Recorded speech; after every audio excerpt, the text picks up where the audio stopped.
Amém. Bom dia, irmãos. Graça e a paz do Senhor Jesus Cristo. Amém? Amém?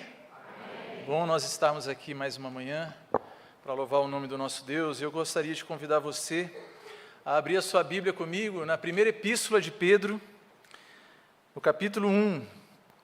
Nós vamos ler os 2 primeiros versos. 1 de Pedro, capítulo 1, versos 1 e 2. Diz assim a palavra do nosso Deus. Todos acharam? Amém? Eu sei que tem aí bem grande no telão, né? Mas tem aqueles que ainda estão aí procurando na Bíblia. Vamos esperar todo mundo se encontrar. 1 de Pedro, capítulo 1, verso 1 e 2. A palavra do Senhor diz assim: Pedro, apóstolo de Jesus Cristo, aos eleitos que são forasteiros da dispersão no Ponto, Galácia, Capadócia, Ásia e Bitínia, eleitos segundo a presciência de Deus Pai, em santificação do Espírito, para a obediência e a aspersão do sangue de Jesus Cristo, graça e paz vos sejam multiplicadas. Só até aí. Vamos orar mais uma vez? Pai de amor e de bondade, nós te rendemos graças, Senhor, pela oportunidade que o Senhor nos dá de congregarmos aqui esta manhã. Te rendemos graças, Deus, porque sabemos que é o Teu Santo Espírito que nos alcança, que nos atrai à comunhão, que nos chama a ser igreja, e nós só podemos estar aqui esta manhã porque é o Senhor quem tem nos sustentado. Chegamos aqui, Deus, das mais variadas formas, o Senhor conhece cada coração. O Senhor sabe que tem gente que chega aqui animado, alegre, feliz, realizado, talvez por coisas que aconteceram durante a semana. Mas chegam aqui também corações, Deus, contritos, quebrantados na Tua presença, talvez pela circunstância difícil da vida, ou talvez até mesmo envergonhados pelo pecado. O ponto, Senhor, é que o Senhor é quem tem nos sustentado e nos trago até aqui. É o Senhor quem tem nos feito a Tua igreja, e nós reconhecemos isso. E agora, quando a Tua palavra é lida, nós clamamos para que seja de fato o Teu Santo Espírito falando ao nosso coração, ministrando a nossa vida. Nós clamamos mesmo, Senhor, para que o Senhor leve cativo a Tua presença, o nosso pensamento, a nossa atenção, as nossas emoções, a nossa vontade, para que, ao expor a palavra, seja o Teu Espírito lapidando o nosso interior e transformando a nossa vida, e fazendo a Tua igreja amadurecer, crescer, se chegar mais perto de Ti, Deus. Que essa seja uma manhã de nós abandonarmos, Deus, velhas práticas, de nós olharmos para o Senhor, do nosso coração se reanimar em Ti. Mas nós sabemos que isso só é possível pela intervenção do Teu Santo Espírito. Então fala conosco, Pai. Nós confiamos no Teu Santo Espírito. Fala conosco pela Tua misericórdia e pela Tua graça. Em nome de Jesus. Amém. Queridos, essa semana apareceu um vídeo para mim na internet que era um cara contando uma história que eu achei interessante. Talvez você conheça, mas eu não conhecia essa história, mas ele dizia que muito perto de morrer, um pai, durante a festa de formatura do filho, resolveu dar para ele um relógio antigo, um relógio que ele tinha recebido do pai dele. E ele chegou para o filho e falou assim: filho, esse relógio aqui é um relógio que o seu avô me deu. E ele é um relógio muito antigo, é um relógio aí que deve ter mais de 200 anos. Porém, antes de eu te entregar esse relógio, filho, antes de eu te dar ele, eu quero que você leve esse relógio aqui ao relojoeiro da cidade e veja quanto que esse relógio vale. E aí o filho pegou o relógio e foi até o relojoeiro, depois de um tempo voltou e falou assim: olha, pai, o relojoeiro falou que pode pagar no máximo uns R$150 esse relógio aí, que ele está muito velho. E aí o pai falou assim: tá certo, vamos fazer o seguinte então, leve esse relógio agora para a loja de penhores ali, para a casa de penhores, veja quanto que eles vão falar que esse relógio vale lá. E o filho foi, depois de um tempo ele voltou, e ele estava agora sim mais desanimado ainda. Ele falou assim: pai, lá na casa de penhor, falaram que ofereceram apenas R$50 no relógio, e disseram assim que ele estava velho demais. E aí por fim esse pai falou assim: tudo bem, filho, vamos fazer o seguinte, eu vou te pedir um último pedido. Agora você vai com esse relógio até o museu da cidade, e você vai apresentar esse relógio para o diretor daquele museu. Passou um pouco de tempo, aquele filho voltou extremamente espantado e falou assim: pai, você não vai acreditar. O diretor do museu disse que esse é um dos relógios da época tal, raríssimo. Ele falou que esse relógio vale R$400 mil e está disposto a pagar esse valor por ele. Depois de eu ter visto esse vídeo, eu fiquei sabendo que esse conto é um conto antigo, na verdade. É uma história antiga.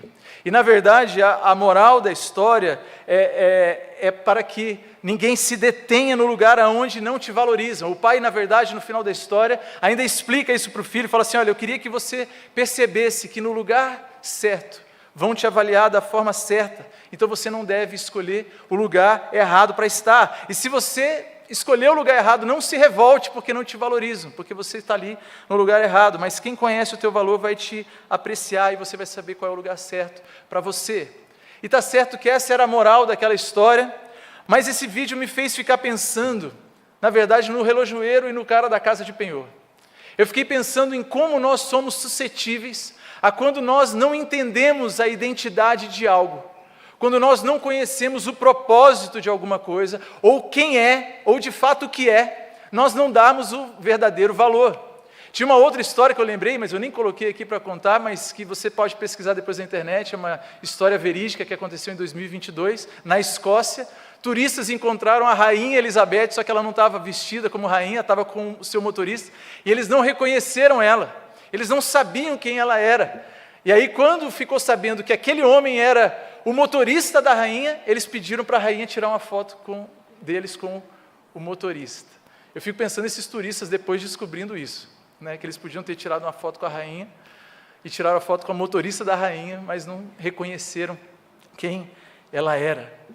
E, queridos, é inimaginável para nós, como igreja deste tempo, deste século, nós caminharmos, nós vivermos, nós criarmos famílias, criarmos filhos, estruturarmos a igreja, nos ajuntarmos em ministérios, numa sociedade que é tão líquida, onde tudo é tão descartável, onde o valor das coisas é tão pueril, não percebem o valor das coisas criadas do reino de Deus, o nosso tempo, a nossa sociedade. É inimaginável para nós fazermos tudo isso, sem sabermos de fato quem nós somos. Pode ser que há uma crise no mundo, eu acho que a gente sempre passa por isso, no campo social, no campo político, econômico, mas a pior das crises, talvez, é a gente perder de vista a nossa identidade. Quem nós somos? Quem somos nós? Para que nós existimos? E o desafio que nós temos para a nossa igreja esse ano, ao pensar esse tema, que todos sejamos um, é, em certa medida, um convite a nós nos conhecermos mais, a sabermos de fato quem nós somos como igreja, qual é a nossa relevância, qual é o nosso papel, para que servimos, aonde nos identificamos. É um convite, em certa medida, a um crescimento e a maturidade. E crescer e nos tornarmos maduros exige de nós, Não é fácil a gente aprender. Não é fácil a gente passar por experiências que vão refinando o nosso coração, que nos vão amadurecendo, que nos fazem enxergar melhor as coisas e melhor o nosso Deus. Exige maturidade para conhecer a igreja e para conhecer a nós mesmos. E você pode pensar assim, pastor, eu me conheço muito bem. Olha, cuidado. A gente acha às vezes que a gente se conhece bem, até nós nos vermos diante de situações às quais nós nunca havíamos sido expostos antes. Você já se surpreendeu com você mesmo? Você já se surpreendeu com o que pode acontecer na sua mente ou no seu coração? Nós não nos conhecemos tão bem quanto achamos que conhecemos, queridos. E a verdade é que a nossa compreensão de nós mesmos, ela sempre vai se dar na proporcionalidade do nosso conhecimento de Deus. Deu para entender isso? A medida de nós nos conhecermos mais é a medida com a qual nós conhecemos mais a Deus, com a qual nós buscamos mais a Deus, porque Ele é o nosso Criador, Ele é aquele que nos fez. E Calvino, quando ele vai começar a escrever as Institutas, no começo do primeiro capítulo do primeiro livro, ele já começa falando sobre isso. Ele fala que a suma da sabedoria, o resumo, o ápice da sabedoria é o quê? É conhecer a Deus e conhecer a nós mesmos. Então, quanto mais eu me aproximo de Deus, entendo o que é ser feito à sua imagem, entendo melhor a profundidade da condição de pecado na qual eu caio e eu caí, aí eu entendo melhor, sim, o amor de Deus por mim.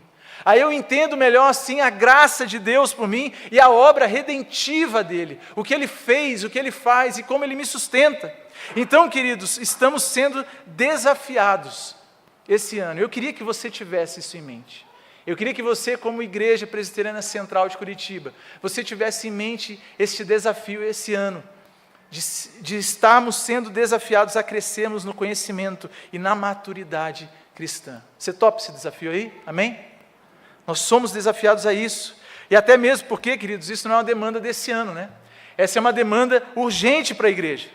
Nós não somos chamados ao comodismo, ao nos acomodarmos. Eu estou bem na minha vida com Deus, eu já sirvo bem a igreja, eu sirvo nesse ministério aqui, né? Eu tive algumas reuniões de ministério essa semana, a gente ouve algumas coisas assim, não pastor, eu já estou meio cansado, servi demais, agora eu vou dar uma descansada. Falo assim, você chegou na glória e eu não estou sabendo? Né? A gente às vezes tem um apelo por esse descanso, por acomodar, mas não, nós somos sempre desafiados a crescer mais, a buscar mais de Deus, ainda que a gente se sinta muito vivido, muito amadurecido. Se nós estamos aqui ainda, é porque temos a missão, o dever de crescermos com o nosso Deus, de nos amadurecermos ainda mais, de buscá-los ainda mais, de conhecer ainda mais o nosso Deus. Quando nós perdemos o apetite espiritual, quando crescem as nossas preocupações a respeito deste mundo e, consequentemente, nós ficamos, às vezes, menos incomodados com o pecado, todos estes são sinais de que nós não estamos mais crescendo. É um perigo a gente se acomodar com isso. Crescer é uma necessidade na vida cristã, é algo esperado nas Escrituras. Cristãos que não crescem estão doentes, porque aonde há vida, há crescimento. Amém? Tá bom, pastor, você falou tudo isso aí, leu a saudação de Pedro, o que tem a ver? É nesse ponto aí que essa Escritura nos alcança. É nesse ponto que eu queria chegar na carta de Pedro, pensando sobre o desafio que nós temos esse ano, de pensarmos em sermos um como igreja, em crescermos em maturidade, em crescermos em conhecimento do nosso próprio Deus. É inevitável nós não lembrarmos do apóstolo Pedro e da sua carta. Pedro é aquele discípulo que durante o ministério de Jesus, ele se mostra muito tempestuoso, né? Muito sanguíneo, muito imaturo muitas vezes. Mas em Atos nós já vimos um Pedro diferente. E agora, quando ele escreve a sua epístola, nós vemos ele ainda mais maduro. E a primeira epístola de Pedro, ela foi escrita para um público, para cristãos que estavam sendo conduzidos por Deus nesse caminho de amadurecimento. Eram cristãos que estavam passando por um tempo de serem lapidados pelo próprio Deus, nesse caminho de crescer, de se identificar e entender a sua identidade em Deus. E Pedro escreve a esses cristãos que eles estavam dispersos. Eles estavam dispersos no país que hoje é conhecido como Turquia, né?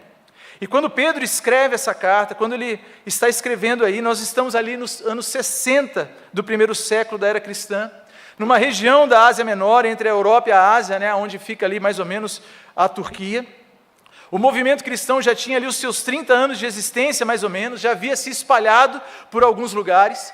Eram judeus oriundos da diáspora, gente também que tinha vindo a Jerusalém, né, de várias províncias da Ásia Menor, naquele famoso discurso de Pedro, né, onde todos ouviram na sua língua materna, né? Lembra, está lá escrito em Atos 2 isso, ouviram a palavra de Deus, muitos ali se converteram, muitos foram cheios do Santo Espírito, e quando eles retornaram para as suas regiões, eles foram evangelizando, começando a pregar, a testemunhar do Evangelho de Jesus, e assim foram surgindo comunidades cristãs em tudo quanto era região por ali. E a região que está descrita nesse verso 1 aí de 1 Pedro, é uma região em que o apóstolo Paulo não tinha ainda visitado, não era uma região gentílica a qual Paulo tinha ido na sua primeira viagem missionária. Então a carta foi destinada a cristãos que estavam localizados além das fronteiras das missões paulinas. Olha só que interessante, queridos. Mesmo com Paulo evangelizando o povo gentil, tinha gente que Paulo não tinha chegado ainda, tinha gente que estava para além dessas fronteiras, que já havia recebido a palavra também, de uma forma e outra, e já estavam se formando em comunidades. Era uma igreja muito multiforme, né? Muito heterogênea. Haviam ali talvez judeus dispersos da diáspora, mas predominantemente nessas igrejas haviam ali gentios e gente pagã, gente de tudo quanto era cultura, que ouvia a palavra de Cristo, a palavra de Deus, e ia se convertendo, e entrando todo mundo para a mesma igreja. Você já pensou? Um povo bem diferente, não era uma igreja uniforme não era uma igreja parecida, homogênea, talvez era difícil até mesmo para eles se entenderem aonde está o nosso elo, no que a gente se parece, a gente é um povo baseado no quê?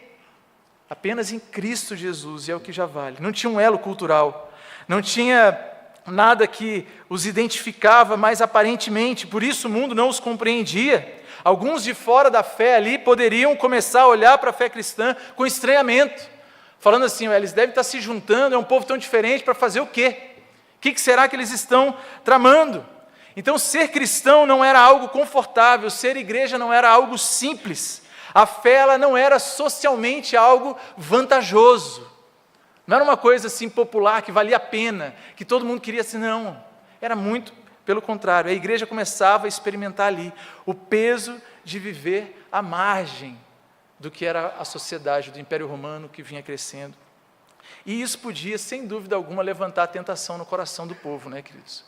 Você sabe, assim como eu, nós somos movidos muitas vezes à multidão, né? Parece que dá a impressão que estarmos cercados de todo mundo que está mais ou menos pensando igual, nos protege. Então ali o povo talvez passava por uma tentação muito grande, por estarem marginalizados, tão diferentes, até a pensar assim, quem somos nós?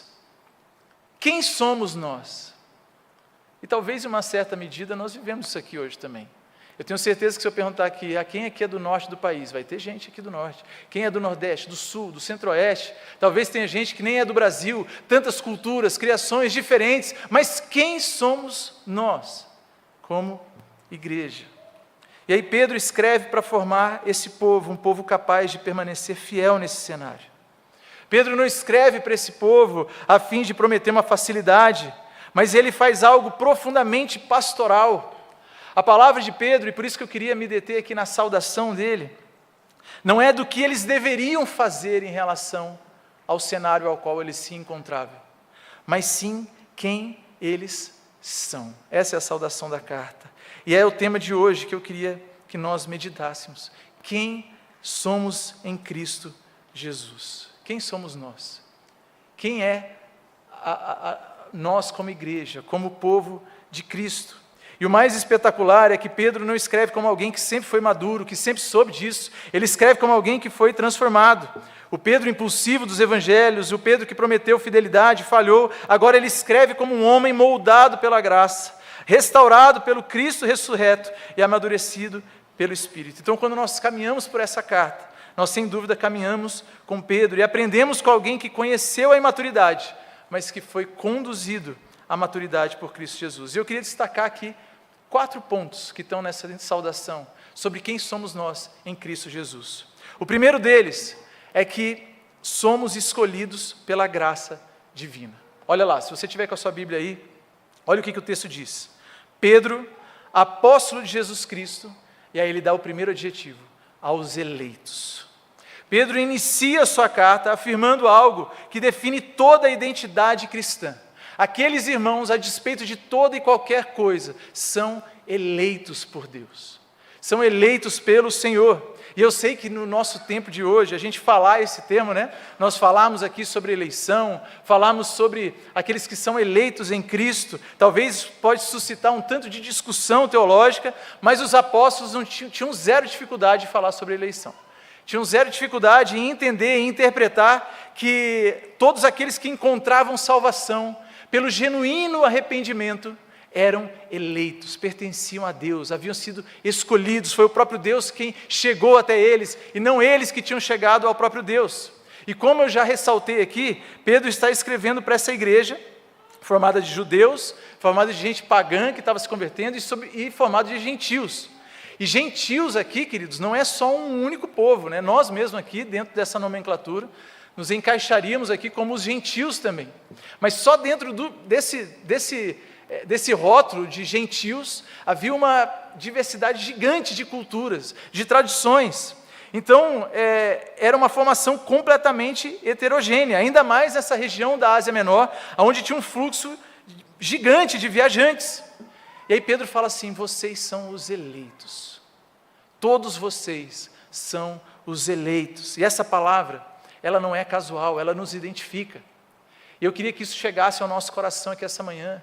Pedro ele está sendo extremamente cuidadoso, amoroso com o povo, profundamente pastoral. Ele escreve que aqueles que aos olhos naturais poderiam parecer frágeis, dispersos, talvez pouco relevantes, Um povo que ninguém queria ser igual a eles, ou não atraía o olhar de ninguém, talvez por algum motivo, que não ocupavam posições de poder, que não tinham uma influência cultural significativa, viviam espalhados, às vezes poderiam se sentir invisíveis. Mas Pedro não se dirige a eles pelos seus ancestrais, pelas suas marcas, pelo seu histórico moral, pela sua posição social, pela sua riqueza, pela sua pobreza, mas ele dirige dando um primeiro aspecto do senso que nós, como povo de Deus, temos que ter como nossa identidade, que nós somos eleitos. Isso significa que nós pertencemos a Deus. Você, meu irmão, você, minha irmã, você pertence a Deus.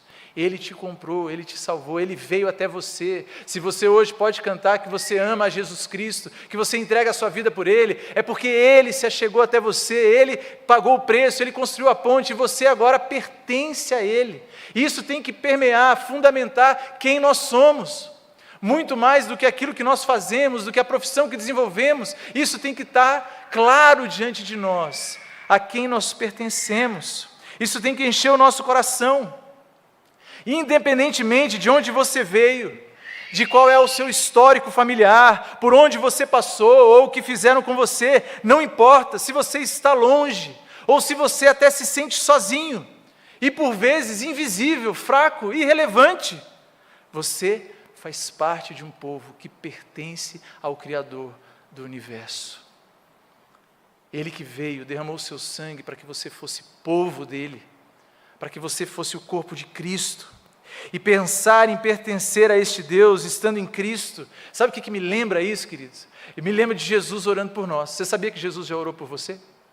Sabia disso? A gente ora em nome de Jesus, mas você sabia que Jesus já fez uma oração por você? Está lá em João capítulo 17, né? Todo o capítulo é uma oração linda de Jesus, e ele fala sobre os santos, sobre a igreja, mas eu queria destacar algumas partes. Jesus diz assim no verso 6, manifestei o teu nome aos homens que me deste do mundo. Eles eram teus, mas tu me confiaste e eles têm guardado a tua palavra. Agora eles reconhecem que todas as coisas que me tens dado provêm de ti. E no verso 9 ele diz, é por eles que eu rogo, não rogo pelo mundo, mas por aqueles a que me deste, porque são teus. E olha só, a partir do verso 19 ele ainda diz assim, e a favor deles, a favor de você, a favor de mim. Olha Jesus falando de nós. Ele diz assim, a favor deles, eu me santifico a mim mesmo. Já pensou Jesus falando isso para nós? Para que eles também sejam santificados na verdade. Não rogo somente por estes, aqueles daquele tempo, agora vem a nossa hora. Ele diz assim, mas também por aqueles que vierem a crer em mim por intermédio da sua palavra. Faltou dizer assim, pela Igreja Presbiteriana de Curitiba. Amém, irmãos? É Cristo falando de nós aqui nas Escrituras. Falando, intercedendo por nós. E aí ele diz assim, a fim de que todos sejam um, e como és tu, ó Pai, em mim e eu em ti, também sejam eles em nós, para que o mundo creia que tu me enviastes. Eu lhes tenho transmitido a glória que me tens dado, para que sejam um, como nós somos, eu neles, tu em mim, a fim de que sejam aperfeiçoados. Não dá para se acomodar. Não dá para a gente não querer crescer, para a gente estar mais perto desse Deus, aperfeiçoados na unidade, para que o mundo conheça que tu me enviaste e os amaste, como também amaste a mim. Esse é quem nós somos.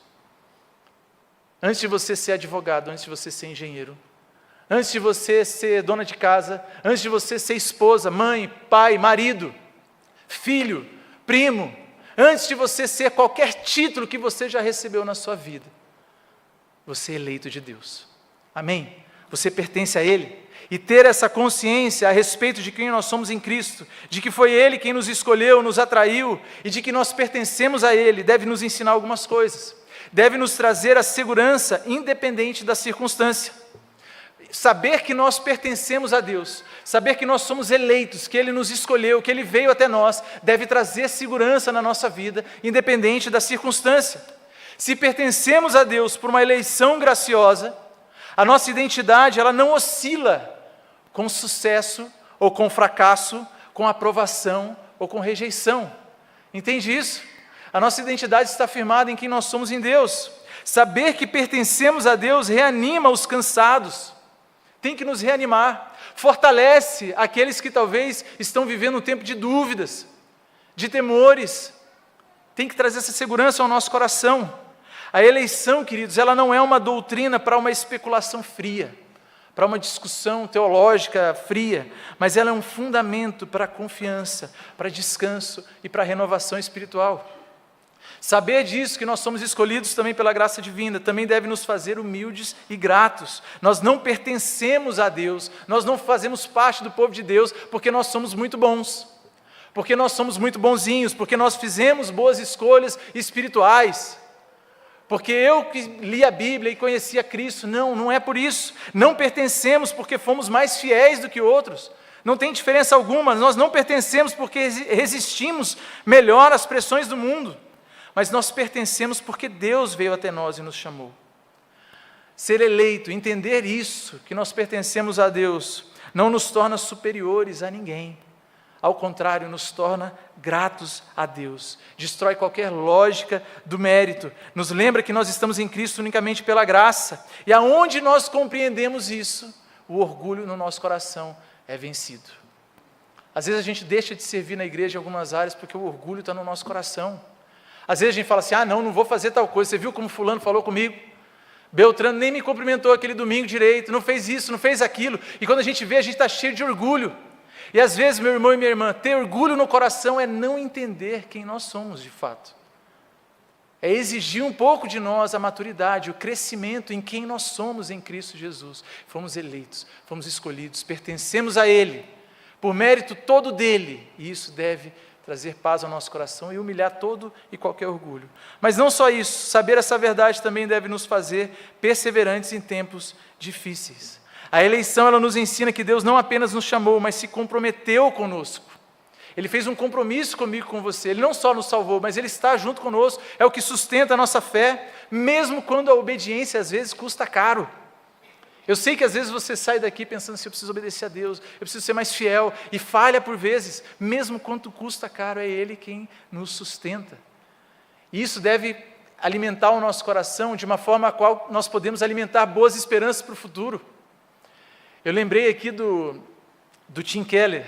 O Tim Keller, lá em 2023, já estava com o câncer até bem avançado, e um dia ele participou de uma conversa online, e ele soltou uma frase nessa conversa lá que é fantástica.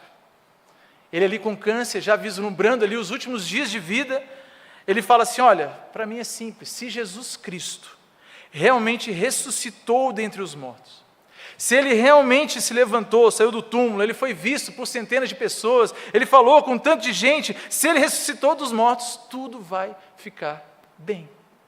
Não importa, seja o que for que esteja te preocupando, seja o que for que esteja te amedrontando, enchendo seu coração de medo, tudo vai ficar bem, porque Jesus Cristo já pagou o preço na cruz. Amém? A segunda coisa que eu aprendo com Pedro, quando ele identifica aqueles irmãos em Cristo dispersos, é que nós também somos forasteiros em um mundo caído. Ainda no primeiro verso ele diz assim, Pedro, apóstolo de Jesus Cristo, aos eleitos que são forasteiros da dispersão. O que é um forasteiro? Quem que me ajuda aí? Pode falar, fala em voz alta para o pastor ouvir. Estrangeiro, o que mais? Já pensou no Velho Oeste, né? Forasteiro.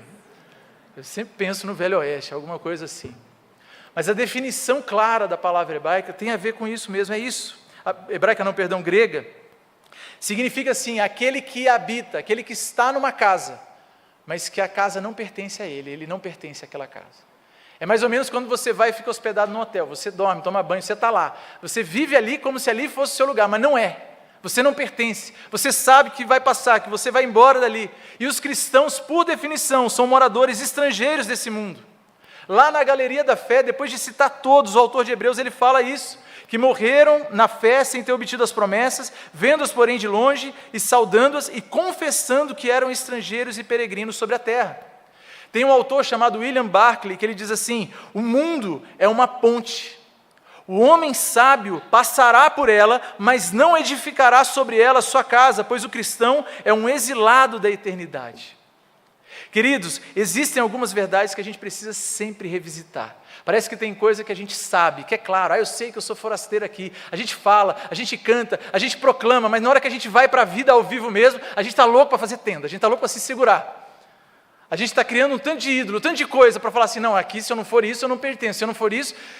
E quando a gente vê, fala assim, calma aí, a gente precisa lembrar, né? É importante nós lembrarmos disso, nós somos forasteiros. E veja, queridos, isso faz parte da nossa identidade, de quem nós somos. O cristão, por definição, ele vive uma dupla cidadania.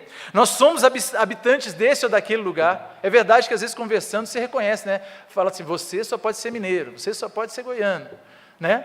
A gente deixa o sotaque transparecer, o jeito que a gente fala, algumas expressões, como os destinatários da carta aqui. Pedro cita, aqueles que estão no Ponto, na Galácia.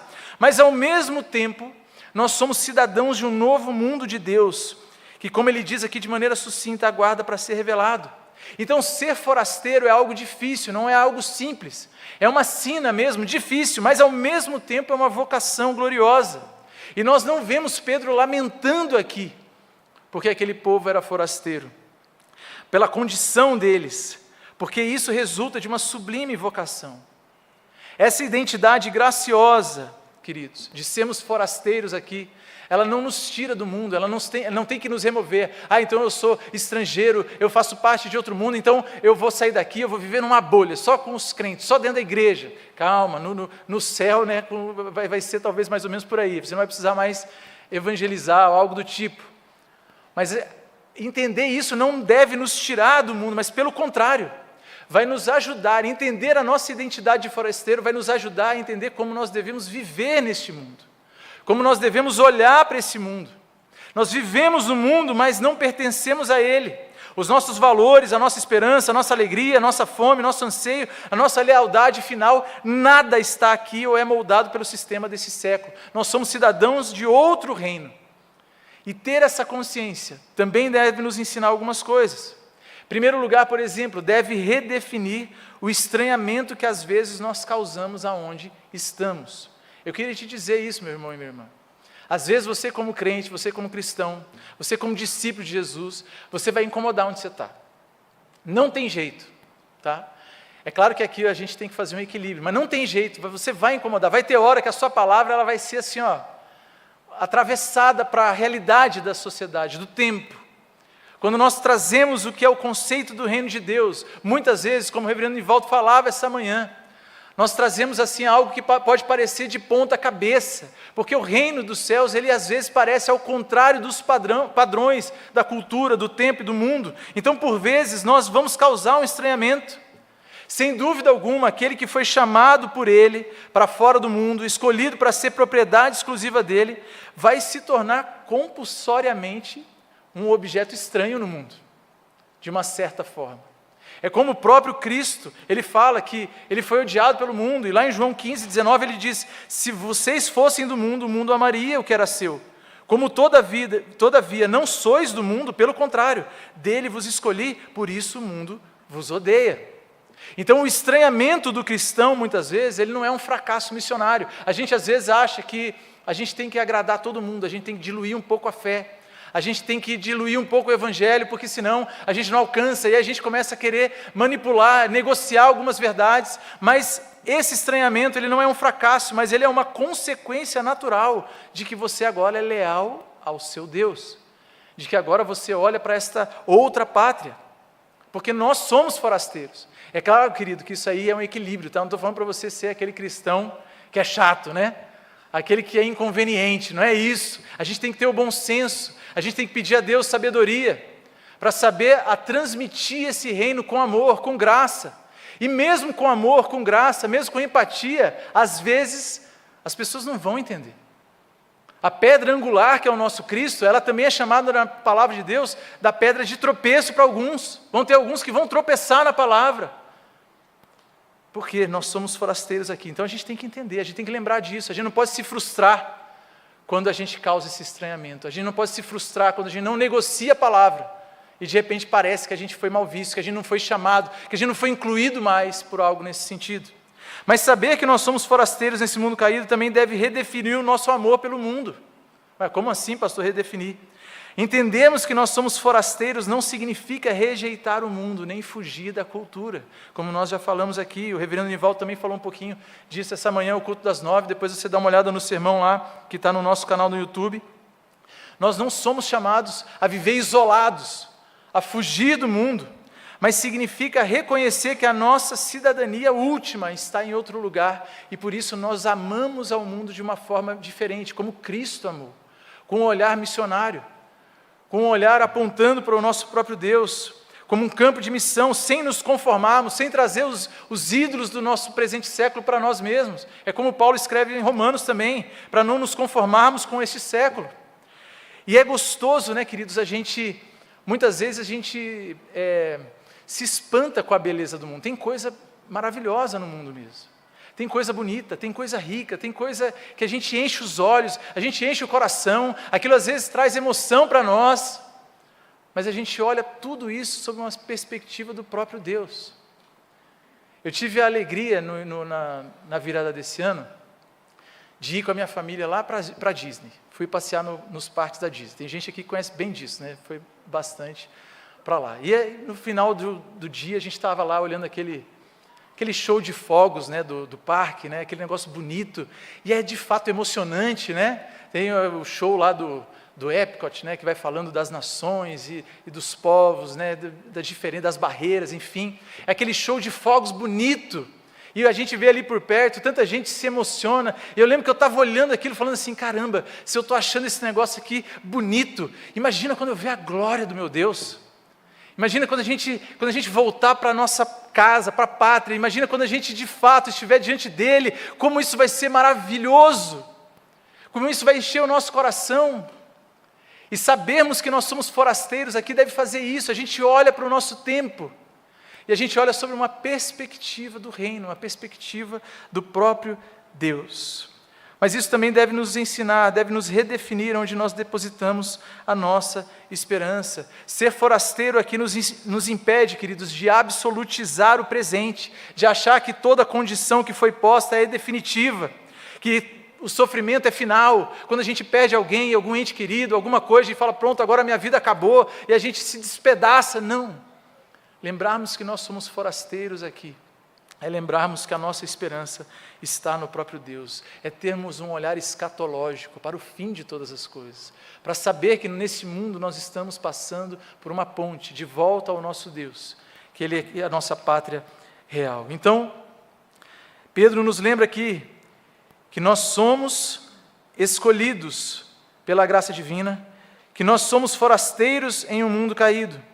E em terceiro lugar, ele nos lembra que nós somos alcançados pela obra do Deus Trino. No verso 2, quando ele está saudando aquele povo, aquela igreja, ele diz assim, eleitos segundo a presciência de Deus Pai, em santificação do Espírito, para a obediência e aspersão do sangue de Jesus Cristo.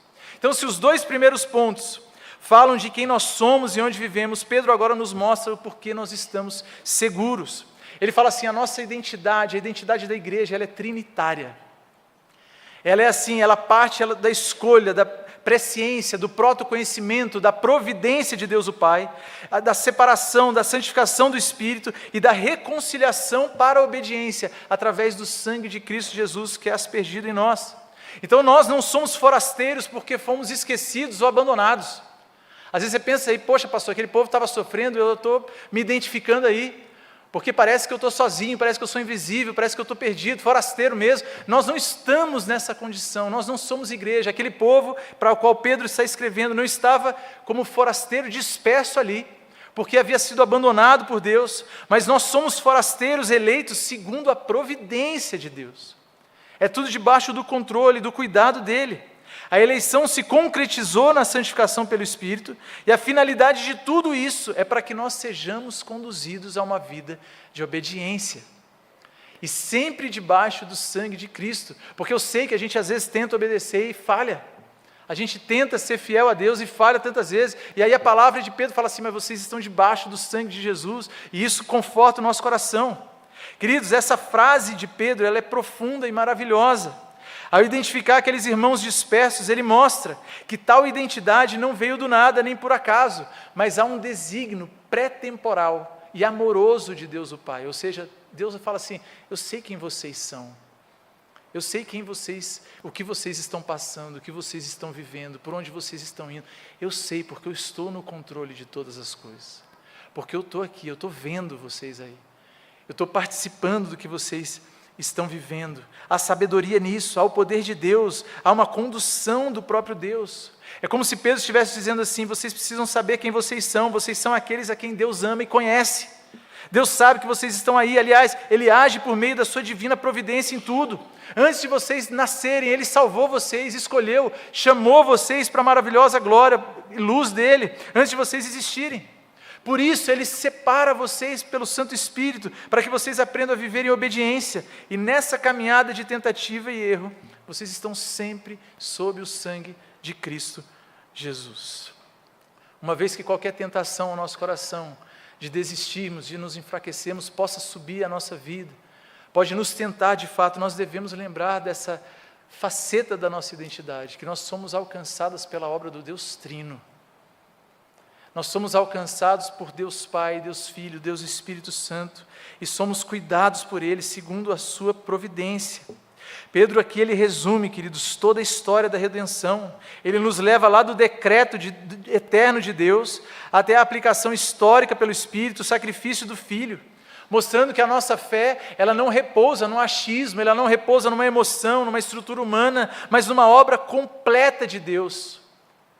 Numa obra completa do Deus Trino. Nós não obedecemos a esse Deus Trino para sermos aceitos, mas nós obedecemos porque já fomos alcançados. E aí deve estar a nossa segurança. Nós devemos servir, o seu coração deve estar animado para servir na igreja. O seu coração deve estar animado para se colocar diante do próprio Deus, para que Ele use tudo que Ele tem te dado, os dons, os talentos, aquilo que você sabe fazer, aquilo que você pode aprender para a glória dEle, não para que você alcance Deus, não para que você o convença de algo, mas em resposta a essa obra maravilhosa do Deus Trino que Ele faz para chegar até você. Inclusive, eu já aproveito para dizer aqui que o Ministério Infantil mesmo está precisando de gente, tá, gente? Se você gosta de criança, se você gosta de se envolver, participa, procura aí a Bia, procura a mim, procura o Tiago, a Carol, né, Tiago? A gente está precisando de gente. Então, olhar para a nossa identidade, que estamos seguros nele, que é uma obra do Deus triuno, deve nos fazer com que a gente obedeça porque fomos alcançados, servimos porque fomos alcançados pelo nosso Deus. Isso tem que produzir em nós a confiança nele, tem que produzir descanso para nós quando nós nos sentimos acusados. Talvez, querido, você deixa de fazer algumas coisas, você se sente aí às vezes acuado no banco da igreja muitas vezes, porque pensa assim: o meu passado é terrível demais.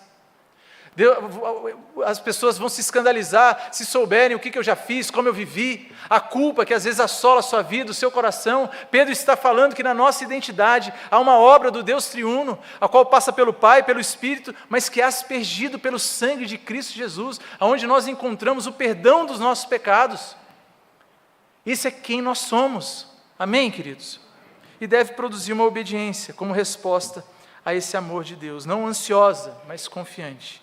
E em último lugar, nessa saudação de Pedro, respondendo a quem nós somos em Cristo, nós lembramos também que nós somos sustentados pela graça que nos conduz. Ele termina a saudação dizendo assim: graça e paz vos sejam multiplicadas. Pedro encerra a sua saudação com uma bênção muito simples e bem realista, que essa graça e essa paz, a qual já alcançou. Pedro nem está falando aqui de conversão, você precisa conhecer da graça e da paz, ele está falando assim, essa graça e a paz, que já alcançou vocês, que já identifica vocês, como os eleitos, como os forasteiros, como aqueles que são alcançados por uma obra do Deus Trino, que essa graça e essa paz sejam multiplicadas na vida de vocês.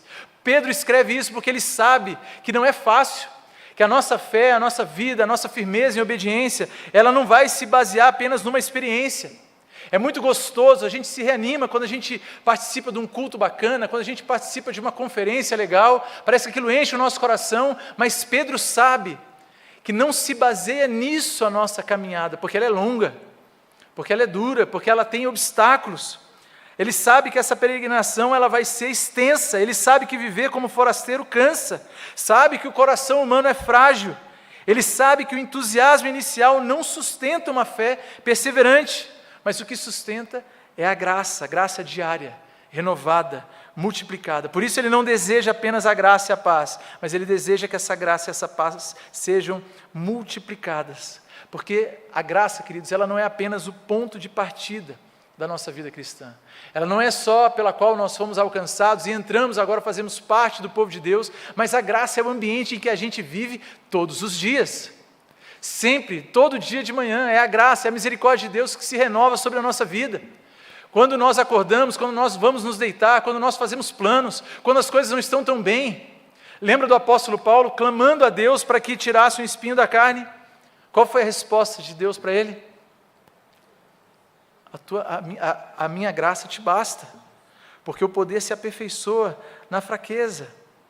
Então, sermos maduros, entendermos quem nós somos, não é pensarmos que agora somos independentes, que agora estamos crescendo, não é entendermos ainda mais a nossa dependência da graça, temos a consciência de quanto nós precisamos, e ter essa consciência deve nos ensinar a nos livrar de uma autossuficiência espiritual, né? A entender que a gente depende mais de Deus, na verdade.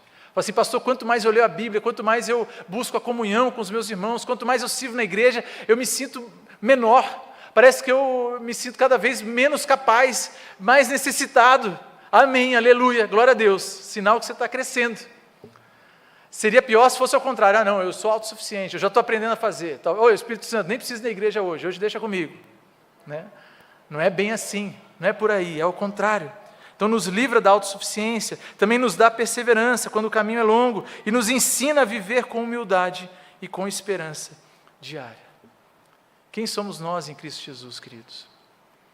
Quem somos nós como a Igreja Presbiteriana de Curitiba, nós como igreja atuantes no nosso tempo? Nós somos todos esses.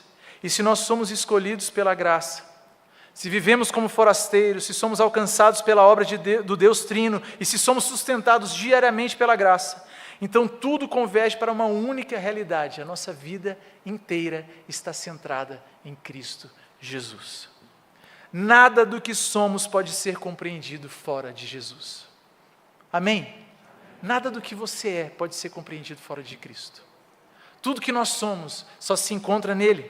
Nós somos eleitos porque Cristo foi rejeitado. Nós somos recebidos porque Ele foi desprezado. Somos purificados porque o Seu sangue foi derramado no nosso lugar. Cristo se tornou o verdadeiro forasteiro, rejeitado, crucificado, fora dos portões, para que forasteiros como nós, dispersos, com saudade de casa, pudéssemos ser trazidos para casa de novo. Eu queria fazer um apelo para se você que está aqui hoje não conhece esse Cristo, o Evangelho anunciado aqui é claro, arrependa-se, creia e encontre nova identidade naquele que morreu, que ressuscitou, para que você e eu pudéssemos ser reconciliados com Cristo Jesus.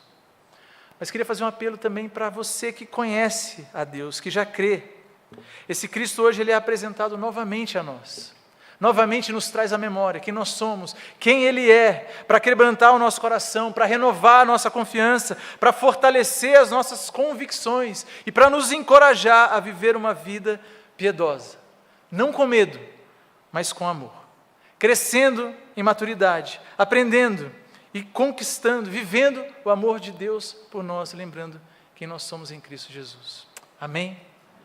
Vamos nos colocar de pé, cantarmos juntos o